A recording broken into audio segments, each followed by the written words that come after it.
So mga boss, may nahapon. Di kami sa nakon manghud nag-service ang kabasan.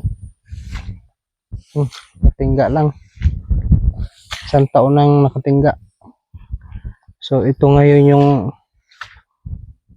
project ko mga boss na bubuhayin uli itong basakang ito. Kasi sayang. May tubig pa nga tubigan pa, kaya lang napabayaan, kaya mapapansin yung mga kahon matataas na yung damo. Ayan.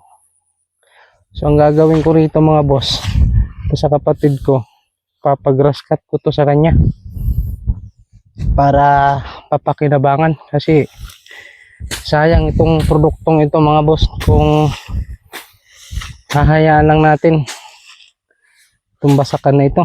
Malaking tulong ito para sa ating mahihirap na para mapagtaniman natin ng palay. Pagka may palay tayo mga boss, alam nyo naman yan, bigas. Ito yung kanto, tapos ang haba nito doon sa may puno ng mga nyug na yun, tapos yung doon sa taas hanggang doon sa ibaba. Yan, papatrabaho natin. Tapos yung kay doon naman sa kapatid ko, doon sa kanya doon sa kabila, malinis na yon.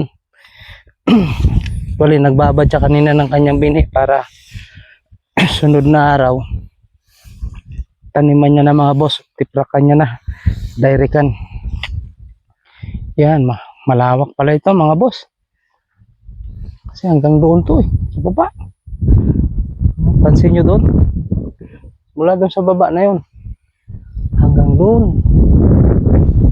So hindi bababa sa 2 sako ang similya natin o binhi na palay para makumpleto natin ito para pagtaniman mga boss. So ito yung project ko na gagawin uli. Sana swerte, wala rin at mabuo natin ito. So yun lang muna mga update natin mga boss. Salamat sa panonood.